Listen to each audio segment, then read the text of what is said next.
America is at the brink of total collapse. Once a great and powerful nation, the United States is now in a free fall to disaster from which she will never recover. A few more steps in its decline and it will be ruined. These are not easy words for a patriotic American to listen to, but nevertheless, they are absolutely true.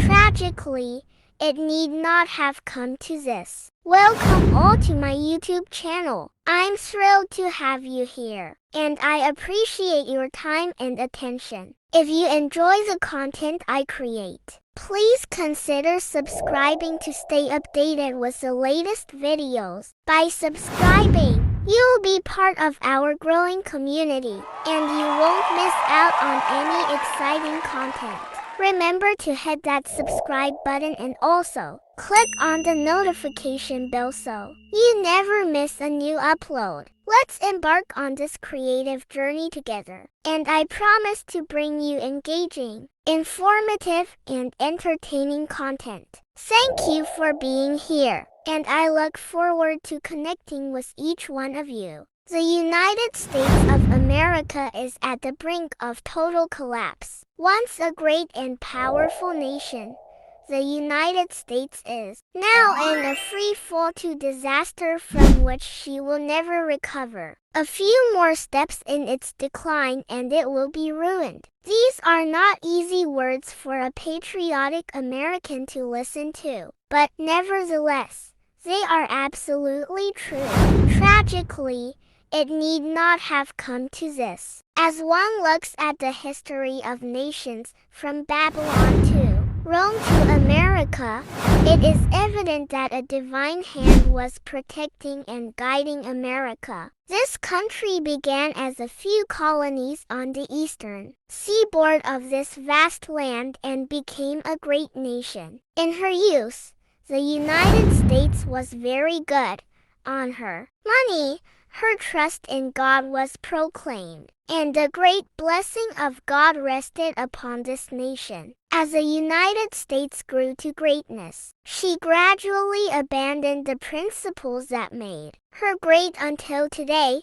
She is approaching a very tragic end. The process of the decline of America is similar to the decline and fall of the Roman Empire. Let us examine a little of the history of ancient Rome and notice the parallels. As the early Roman Empire was beginning to develop, it was building on the solid premise that the family unit was the cornerstone of society. Morality and discipline were the cornerstones of the family unit. As the empire developed, liberalism crept in, and the morality and discipline that protected society began to disappear. By the beginning of the 2nd century AD, most families had given into the liberal trends, and their children were allowed to do pretty much as they pleased. While this was going on, Rome witnessed an epidemic of divorces. A strong women's rights movement developed in Roman society. They undermined instead of strengthened the children's morals. They mishandled the children's bodies instead of developing them. And if they succeeded in furnishing their minds with a certain amount of information,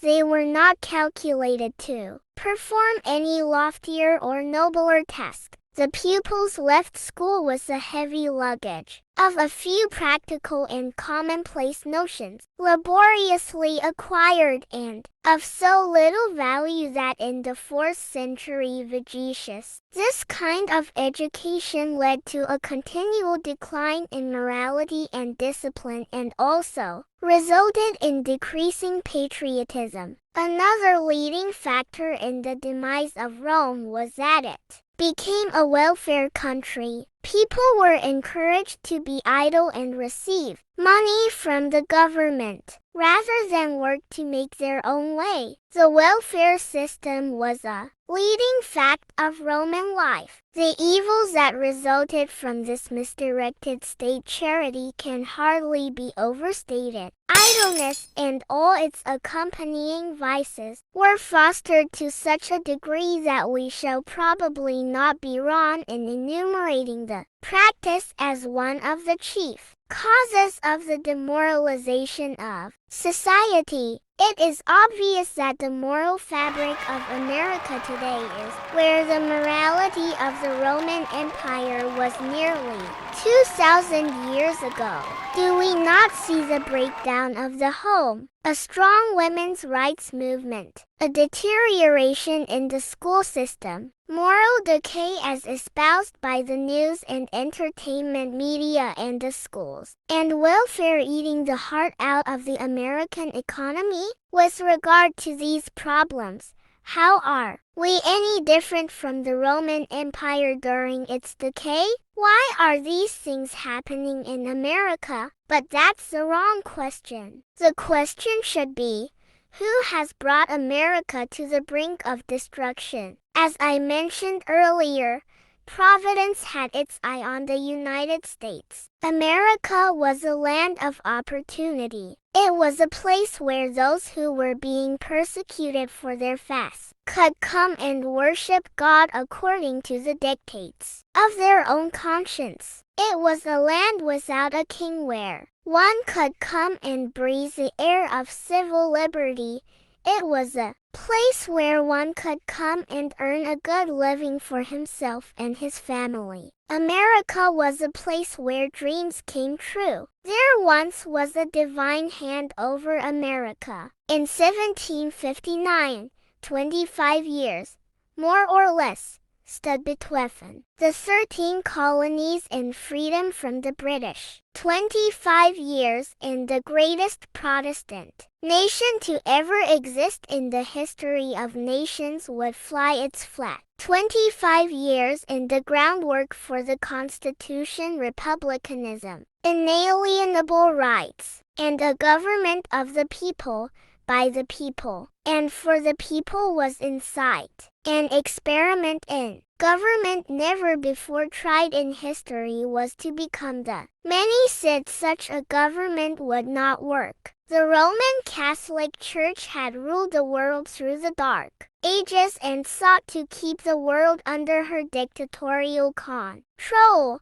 She was, and still is, deathly afraid of such an experiment. For over 200 years, the Protestant Reformation had challenged the papacy's authority. The papacy gradually began losing her power. An experiment like America was certainly not in the plans of the Catholic Church. No nation would be allowed to espouse principles that would bring the papacy down. What of the monarchs of Europe? They ruled by permission of the papacy, and had wielded tyrannical control for ages. Were they now ready to watch the development of a government of the people, by the people and for the people? A clearer rationale would be that they would unite with Rome to stop this American experiment with every weapon at their fingertips.